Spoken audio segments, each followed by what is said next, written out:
The envelope sat on the table like a loaded gun. My father picked it up, the one with my name written across the front in his careful handwriting. The one that was supposed to fund my wedding. Tyler squeezed my hand under the table. He could feel it too. Something was wrong. Dad cleared his throat. The restaurant buzzed around us, oblivious. Chloe sat across from me, that familiar smirk playing at the corners of her mouth. She already knew. "I've been thinking," Dad said, his voice carrying that tone that always preceded disappointment. "About what's fair." Fair. The word tasted like rust in my mouth. He slid the envelope across the white tablecloth. "Not to me. To Chloe." The world tilted. "Chloe's been working so hard on her master's degree," he continued, like this made perfect sense. "She needs this more than you do right now." Tyler's grip on my hand turned to stone. Mom wouldn't meet my eyes. She studied her wine glass like it held the secrets of the universe. "This is happening. This is actually happening." I forced a smile. Years of practice made it almost natural. "Dad, that's my wedding fund. You'll figure it out," he said, waving his hand dismissively. "You always do. You're resourceful." Resourceful. Translation: you're not worth investing in. Chloe opened the envelope, my envelope, and fanned herself with the check inside. $20,000. 2 years of my father's promises, gone in a gesture. "Thanks, Daddy," she purred, tucking it into her designer purse. Tyler stood up so abruptly his chair scraped against the floor. Every head in our private room turned. "You can't be serious," he said, his voice dangerously quiet. "What would you do if your family betrayed you at your own rehearsal dinner? Drop a comment below, because what happens next will shock you." The silence stretched like pulled taffy. Dad stared at Tyler with an expression I'd seen 1,000 times, the look he gave people he considered beneath him. "Excuse me?" Dad's eyebrows arched. Tyler didn't back down. "That money was for Shelby, for our wedding. I'm aware of what it was intended for," Dad said, each word clipped. "I'm also aware that I can do whatever I want with my money." Mom finally spoke, her voice paper thin. "Shelby, sweetheart, your father and I discussed this. Chloe's education is an investment in her future. And mine isn't?" The thought screamed inside my skull, but my mouth wouldn't form the words. 28 years of being the disappointment had trained me well. I was the daughter who chose art over law, who dated a firefighter instead of a surgeon, who wanted a small wedding instead of the social spectacle Chloe would inevitably demand. I was the rough draft. Chloe was the masterpiece. "It's fine," I heard myself say. The lie tasted like poison. "We understand." Tyler looked at me like I'd grown a second head. "Shelby." I said, "It's fine." I squeezed his hand, pleading silently. "Not here. Not now." Chloe leaned back in her chair, twirling her champagne glass. "Don't be so dramatic, Shelby. You know I'll pay you back." She wouldn't. We both knew it. "Actually," Chloe continued, examining her manicured nails, "I was thinking of using some of it for a trip to Europe this summer. Before my program starts. I deserve a break, don't you think?" The check burning a hole in her purse, and she was already spending it on vacation. Tyler's jaw clenched so hard I heard his teeth grind. "You don't even need it." "What?" Chloe blinked innocently. "The money," Tyler pressed. "Your trust fund from Grandma Burke. You have more than enough." The temperature in the room dropped 20 degrees. Mom's wine glass froze halfway to her lips. Dad's face went purple. Chloe's mask slipped for just a second, long enough for me to see the truth underneath. She had money. She'd always had money. This wasn't about need. This was about power. Have you ever watched someone take what's yours just because they could? Subscribe if you want to see how far this betrayal goes. Trust me, you won't believe what happens next. Dad's chair scraped back. He stood, all 6'2" of him, using his height like a weapon. It had intimidated me my whole life. But Tyler was taller. "How dare you?" Dad said, his voice shaking with rage. "You come into my family, and you—" "Your family?" Tyler interrupted. "Shelby is your family. Or did you forget that when you gave away her wedding fund?" "That's enough," Mom hissed, glancing nervously at the closed door. "People can hear you." "Good," Tyler shot back. "Maybe someone should hear how you treat your own daughter." I wanted to disappear, to sink through the floor and never resurface. This was worse than being ignored. This was a spotlight on my inadequacy, my perpetual second-place status, my failure to earn my father's love. "Tyler, please," I whispered. He looked down at me, his brown eyes blazing with an anger I'd never seen directed at me. "No. You've been quiet long enough." Dad pointed at the door. "I think you should leave." I think you should give Shelby what you promised her. The standoff lasted an eternity. Neither man blinked. The air crackled with testosterone and unspoken threats. Then Chloe laughed high and bright and cruel. Oh my God, this is so dramatic. Shelby, control your fiancé. Something inside me cracked. Control him? The words came out strangled. He's the only person in this room who actually cares about me. Chloe's smile sharpened. Don't be so dramatic. You're always playing the victim. It's exhausting. Victim? Tyler's voice could have cut glass. She's been too sensitive, Chloe finished. Always has been. Can't handle not being the center of attention for 5 minutes. Mom nodded slowly, like Chloe had just revealed some profound truth. You do tend to take things personally, sweetheart. The betrayal was a physical thing, a knife between my ribs, twisting. They believe her. They actually believe I'm the problem. Tyler's hand found mine again. Anchor, lifeline. The only thing keeping me from drowning. Chloe stood, smoothing her dress. Besides, it's not like I'm stealing from you. This is a family investment. She paused, her eyes glittering with malice. Maybe if you'd made better choices, Dad would invest in you too. Tell me in the comments. Is Chloe justified, or is this pure evil? Because what she admits next will change everything. The words hung in the air like poison gas. Better choices, I repeated slowly. You mean like getting a real degree? Marrying someone with money? Becoming someone Dad could brag about at the country club? Chloe's smile never wavered. I didn't say that. You didn't have to. She picked up her champagne, took a delicate sip. Look, I'm sorry you're upset, but let's be honest, you were never going to have some huge wedding anyway. You and Tyler will probably do something small and cheap. This money means more to my future than it does to yours. Small and cheap. Like me. Like my dreams. Like everything I'd ever wanted. Chloe, Mom said weakly, but there was no force behind it. No real objection. Dad said nothing at all. Tyler moved closer to me, his presence a shield. That's it. We're leaving. Wait. Chloe set down her glass, her expression shifting to something almost earnest. Almost. I'm not trying to be mean, Shelby. You know I love you. But you have to understand I have opportunities right now. Real opportunities. This master's program could change my life, and my wedding couldn't change mine? She tilted her head, considering. Could it, though? You'd still be married to a firefighter, still working at that little art studio, still exactly where you are now. The casual cruelty of it took my breath away. Whereas I, Chloe continued, could land a position at a Fortune 500 company, make 6 figures, actually make something of myself. Like I hadn't. Like my life was worthless because it didn't come with a corner office and a BMW. Tyler's voice was ice. You already have money. You don't need this. True. Chloe picked up her purse, pulled out the check, held it up to the light. Grandma Burke's trust matures next year. $250,000. But here's the thing, I don't want to touch that. That's my safety net. This? She waved the check. This is walking around money. My vision blurred. Not from tears, I wouldn't give them that satisfaction. From rage so pure it felt like starlight burning through my veins. Walking around money, I whispered. Oh, don't look at me like that, Chloe snapped. It's not my fault you chose a career that pays in exposure and good vibes. Some of us plan for the future. Mom finally found her voice. Chloe, that's harsh. It's honest, Chloe corrected.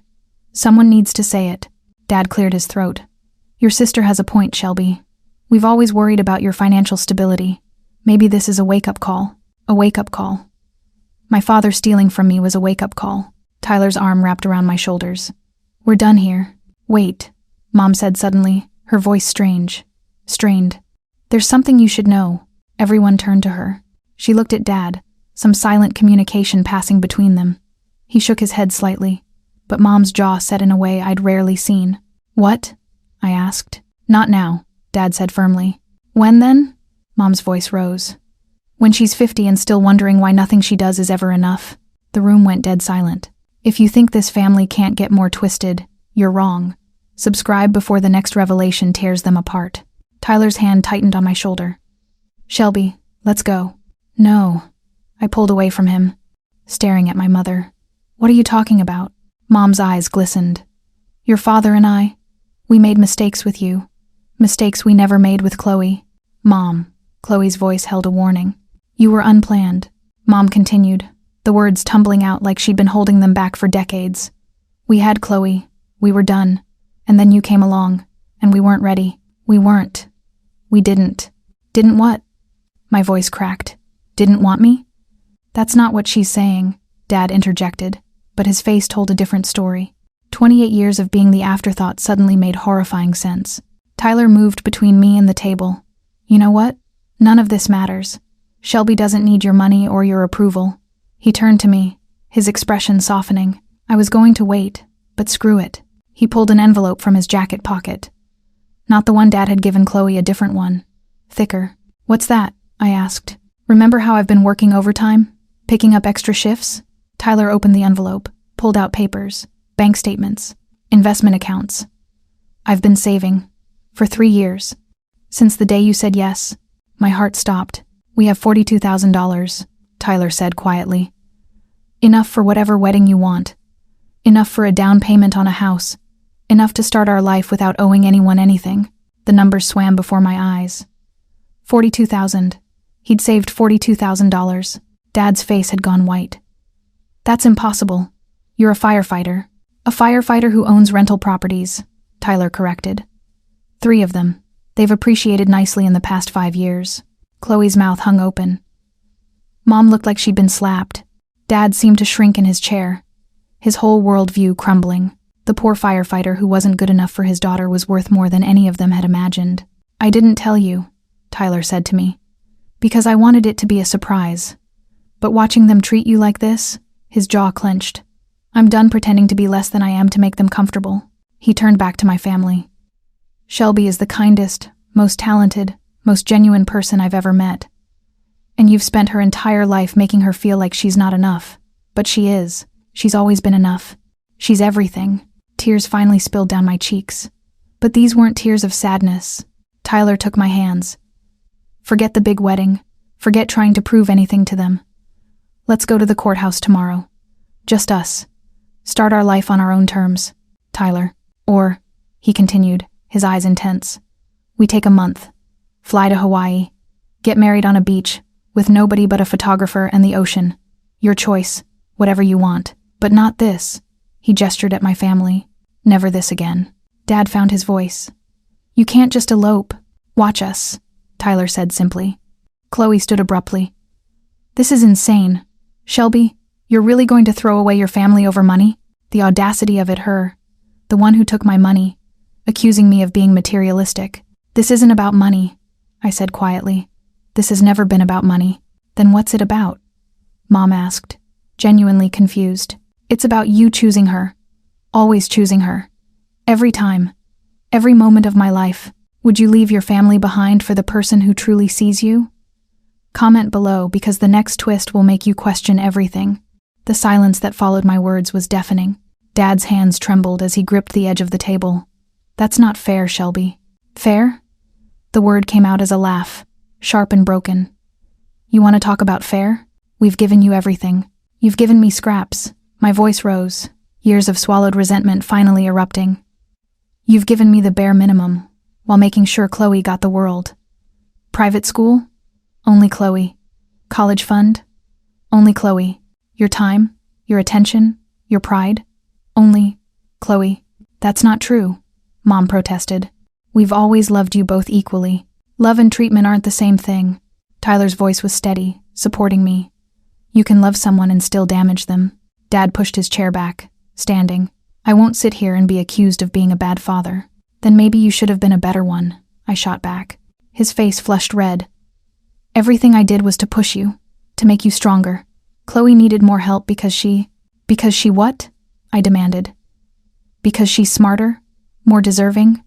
Or because she learned how to manipulate you from day one? Chloe gasped. How dare you? Sit down. The command came from Mom, sharp enough to make everyone freeze. She was looking at Chloe with an expression I'd never seen before. Just sit down. Chloe sank into her chair, confusion flickering across her face. Mom turned to me, and for the first time in my life, I saw something like recognition in her eyes. You're right. What? Dad's voice cracked. She's right. Mom repeated, louder. We failed her. I failed her.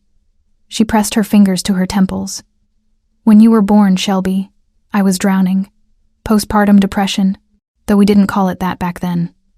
And you were such a difficult baby colic, never sleeping.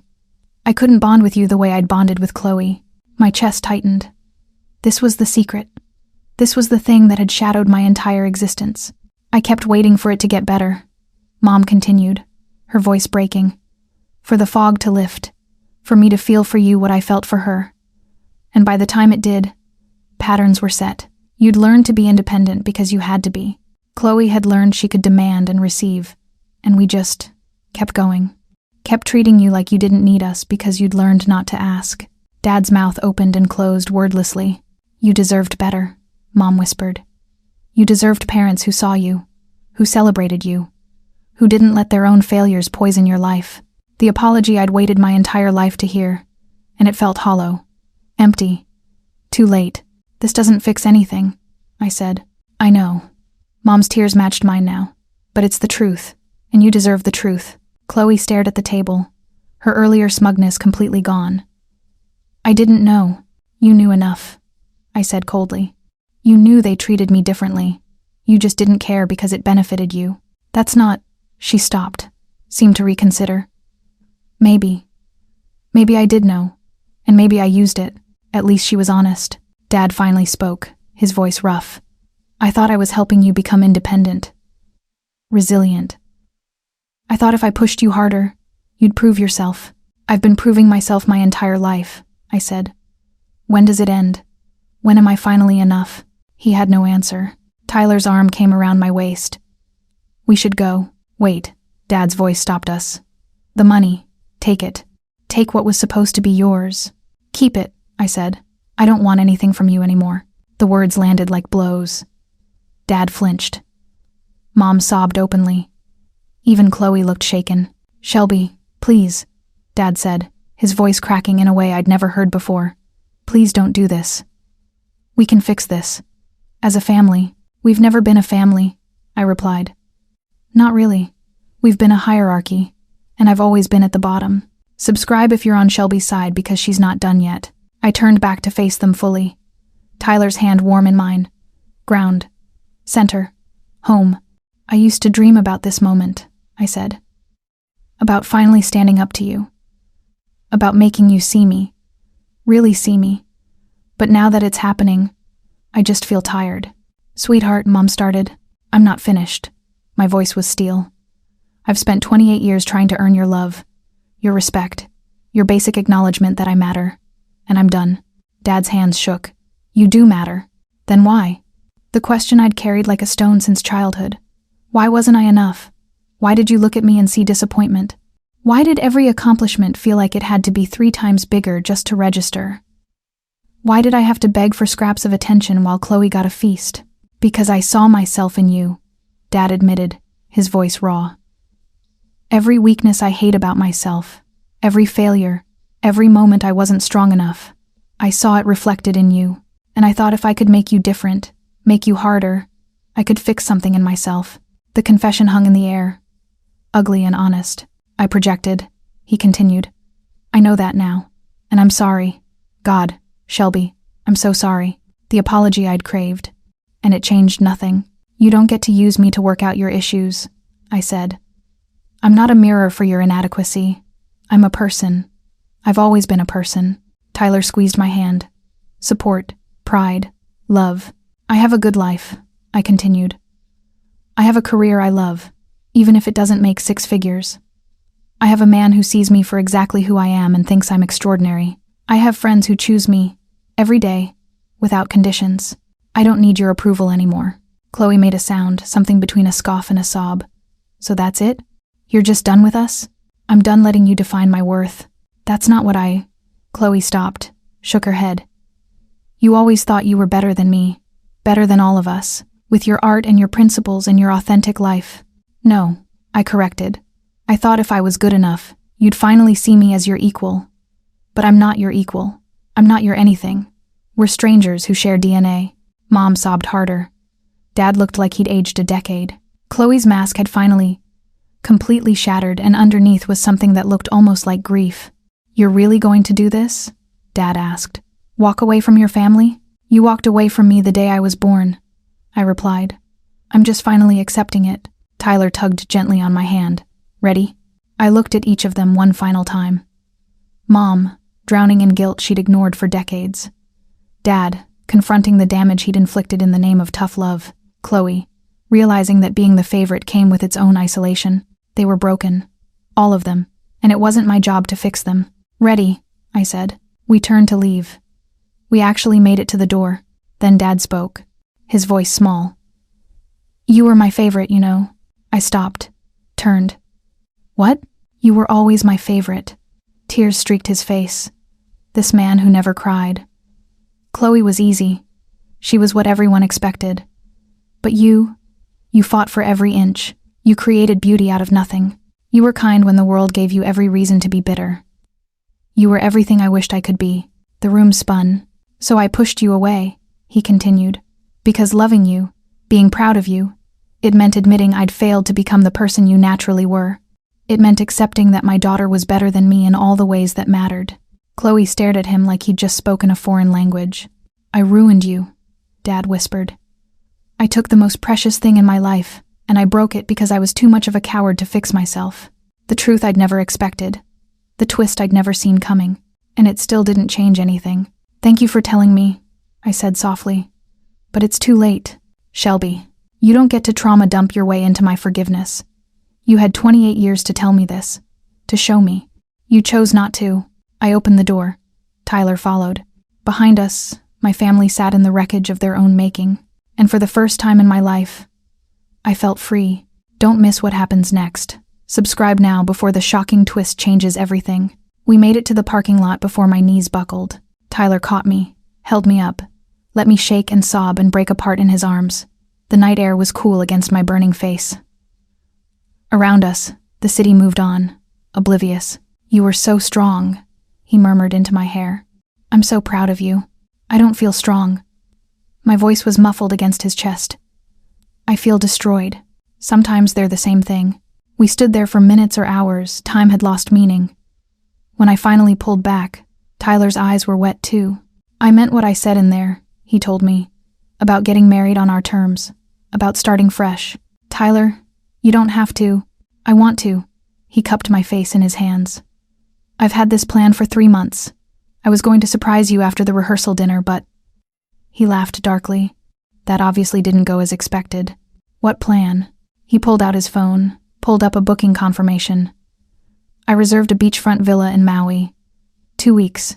Just you and me. There's a wedding coordinator who specializes in intimate ceremonies. Sunset, ocean. 20 of our closest friends. If we want them or nobody but us if we don't. My heart cracked open. You planned all of this? Down to the photographer and the flowers. His thumb brushed away my tears. I wanted to give you the wedding you deserved. One where you're the center of attention because you're the bride. Not because you're fighting for scraps. I can't believe you. My phone rang, shattering the moment. Unknown number. I almost didn't answer, but something made me swipe. Shelby? A woman's voice. Professional. Unfamiliar. Yes. This is Victoria Brennan, from Brennan and Associates. We met at the art gallery fundraiser last month. I vaguely remembered a corporate lawyer with impeccable taste and a 7-figure salary. I remember. I apologize for calling so late, but I wanted to reach you before the weekend. We have a position opening up creative director for our firm's new community initiative. It's a salary position. $90,000 to start. Full benefits. Creative freedom. I immediately thought of you. The world tilted again, but this time in a completely different direction. You want me? The word sounded stupid, but my brain couldn't process. Your work is extraordinary, but more than that, your vision aligns perfectly with what we're trying to build. This would be a chance to direct real resources toward arts programs in underserved communities, to make a difference while actually making a living. $90,000. More than I made in 2 years at the studio. I don't know what to say. Say you'll think about it. We'd need someone to start within a month. I'll email you the details. Take the weekend. Discuss it with, she paused, your support system. And let me know Monday? Yes. Thank you. I'll think about it. I ended the call in a daze. Tyler was staring at me. What was that? A job. A real job. With actual money. Baby. That's amazing. It starts in a month. The timeline clicked. His face fell. Our wedding. Your plan, I corrected. The perfect plan you spent months creating. We stood there, the weight of competing futures pressing down on us. Then my phone buzzed again. A text from Dad. We need to talk. There's something about your mother's will. Something you should have known years ago. Of course. Because the night wasn't surreal enough. Tyler read the text over my shoulder. What will? I have no idea. I have no idea. Do you want to go back in there? Every cell in my body screamed no. But the message nagged at me. A will. Something I should have known.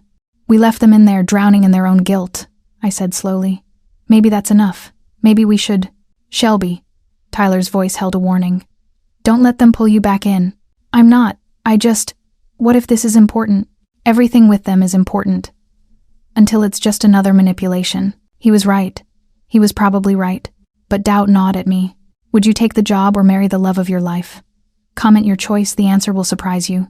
Against Tyler's protests, I called Dad back. He answered on the first ring. Thank you for calling. Can you come back inside? Just for 10 minutes, I promise. Famous last words. But Tyler and I walked back into that restaurant, back into that private room where my family sat in various states of emotional collapse. Dad had papers spread across the table. Legal documents, yellowed with age. Your grandmother, he began without preamble, left a will. We received it when you turned 18. But he cleared his throat. We didn't tell you. Cold dread settled in my stomach. Why? Because she left almost everything to you. The room tilted. What? Your grandmother saw what we were doing, Mom said quietly. How we treated you. She tried to talk to us, but we didn't listen. So she changed her will. Left her house, her investments, her savings, all to you. How much? Tyler asked, his voice hard. Dad slid a paper across the table. A number with so many zeros it looked like a phone number. $320,000, Dad said. Plus the house, which is worth another $250,000. And it's been sitting in an account, collecting interest, for 10 years. I couldn't breathe. Couldn't think. Couldn't process. We told you she'd split everything between you and Chloe, Dad continued.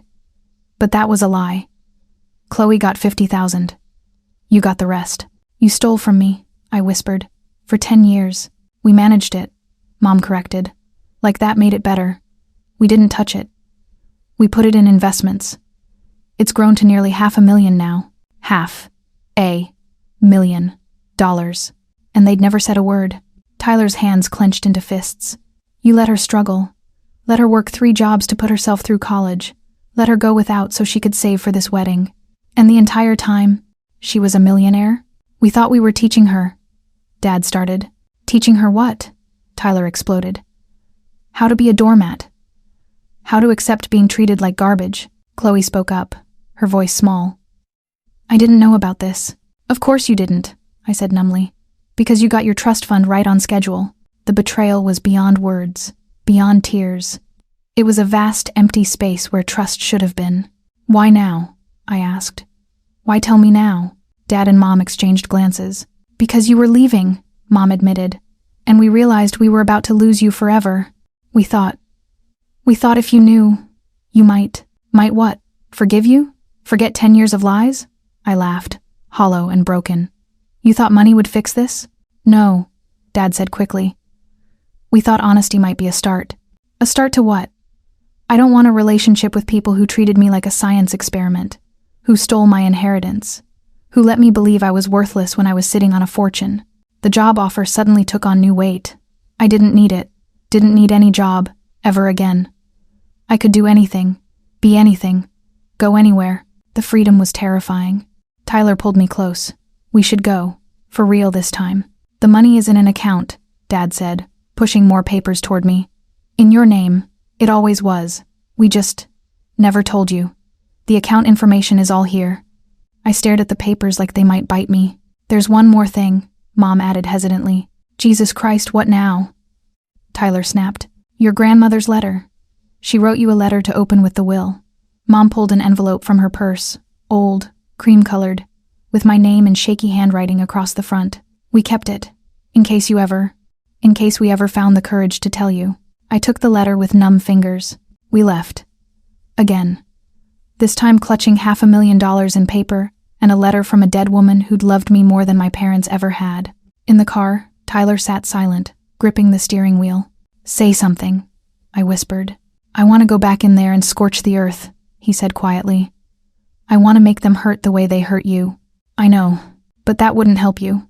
So I'm sitting here, breathing, trying not to lose my mind." I turned the letter over in my hands, unopened, waiting. "Should I read it?" "That's up to you." I slid my finger under the seal. The paper inside was thin, covered in the same shaky handwriting. "My darling Shelby, if you're reading this, I'm gone. And your parents have finally done what I begged them to do for years, told you the truth. I watched them break you, piece by piece, and it killed me. I tried to intervene, but they wouldn't listen. So I did the only thing I could. I gave you freedom. Real freedom, the kind that comes with resources. Use this money to build the life you deserve. Not the life they think you should have. Not a life spent proving yourself. But a life that makes you happy. You are extraordinary, my girl. You always have been. Don't let anyone, especially not your parents, convince you otherwise. All my love, Grandma Burke." Tears blurred the words. Tyler read over my shoulder, his breath hitching. "She knew," I whispered. "She saw everything, and she tried to protect you." His voice was thick. The only way she could. We sat in that parking lot, holding each other as the weight of 10 years of lies finally, fully settled. I had money. I had options. I had Tyler. I had freedom. And I had a choice to make. Subscribe if you think you know what Shelby decides, because the ending will leave you breathless. 3 days later, Tyler and I stood on a beach in Maui. I'd taken the long weekend to think, to process, to figure out who I was when I wasn't defined by lack or longing, or the endless quest for approval. The job offer sat in my email, waiting for an answer. The wedding coordinator waited on standby. My parents' desperate calls and texts piled up, ignored, and I finally understood something. I didn't have to choose. "I want both," I told Tyler as we watched the sunset paint the ocean gold. "Both what?" "The wedding, the job, the life we build, all of it." I turned to face him. I spent my whole life thinking I had to pick between things. Between family and independence, between passion and stability, between being good enough for them or good enough for me. Tyler's eyes crinkled as he smiled. "And now? Now I realize I can have everything I want, not because I earned it or proved myself, just because I want it, because I deserve it." He pulled me close. "Damn right you do. So, here's what I'm thinking," I continued. "We get married here, tomorrow. Sunset ceremony, just us and the photographer. Intimate and perfect, and ours. I love it. And the job? I take it. We go home in 2 weeks. I start work, and we build something incredible. We buy a house with my grandmother's money. We travel. We invest in my art. We live. What about your family?" The question I'd been avoiding. I looked out at the endless ocean. "I don't know yet. Maybe someday. Maybe never. But that's not my burden anymore. Their healing isn't my responsibility." Tyler kissed my forehead. "I'm proud of you. I'm proud of me too," I said, and meant it. The next evening, as the sun melted into the Pacific, I married the man who'd always seen me. No guests, no drama, no competition for attention, just love, pure and simple and enough. Victoria's email came through on our wedding night. "Welcome to the team. Can't wait to see what you create." I showed Tyler, laughing as champagne bubbles tickled my nose. "I'm employed and married in the same day. Overachiever," he teased, pulling me onto his lap. My phone buzzed. Another text from Dad. "Please talk to us. We want to make this right." I stared at the message for a long moment. Then I typed, "I need time. Maybe a lot of time. I'll reach out when I'm ready, if I'm ever ready." His response was immediate. "We'll wait. We love you." I turned off my phone. "You okay?" Tyler asked. "I'm better than okay." I curled into him, feeling the warmth of his arms, the solidity of his love. For the first time in my life, I'm exactly where I'm supposed to be. The community center buzzed with excitement. My first project as creative director, a youth art program in an underserved neighborhood, was launching today. 30 kids filled the space, their faces bright with possibility. They reminded me of younger me, hungry for validation, desperate to be seen. Art isn't about being perfect, I told them, channeling my grandmother's letter. It's about being true, about expressing what's inside you without apology, about taking up space and refusing to shrink. They hung on every word. Tyler watched from the doorway, his smile soft and proud. We'd bought a house, a real house with a studio and a yard. We were talking about kids, about futures that stretched out bright and unwritten. My phone rang. Mom's name flashed on the screen. I'd been answering lately. Baby steps toward something. Not forgiveness. Not yet. But maybe acknowledgement. Maybe the beginning of understanding. Hi, Mom. Hi, sweetheart. Her voice was tentative, careful. How's the program launch? Good. Really good. I'm proud of you. The words still felt strange, but less painful than before. Thanks. Your father and I were thinking. Maybe we could take you and Tyler to dinner next week? Nothing fancy. Just the four of us. A chance to talk. Really talk. I looked at Tyler. He nodded, leaving the choice to me. Always my choice now. Okay, I said. But Mom, no more secrets. No more lies. If we're doing this, we do it honestly. I promise. Honestly. I ended the call, uncertain if it would lead anywhere. Uncertain if I even wanted it to. But that was okay. Uncertainty meant possibility. Meant choice. Meant freedom. Chloe had sent flowers to the community center, opening an olive branch wrapped in expensive blooms. The card read, "Proud of you. Maybe we could grab coffee sometime? Maybe. Someday, if I wanted to." Because that was the thing I'd finally learned. I got to decide. Who I let in. Who I kept out. What I forgave. What I left behind. My life wasn't about them anymore. It was about me. About Tyler. About the children watching me with hope in their eyes. About the art I'd create and the programs I'd build, and the love I'd give freely to those who deserved it. I was enough. I'd always been enough. And I never needed their permission to believe it. What would you have done in Shelby's position? Would you have given your family a second chance? Or left them behind forever? Drop your answer in the comments below. And if this story moved you, subscribe, because everyone deserves to know their worth. Don't let anyone convince you otherwise.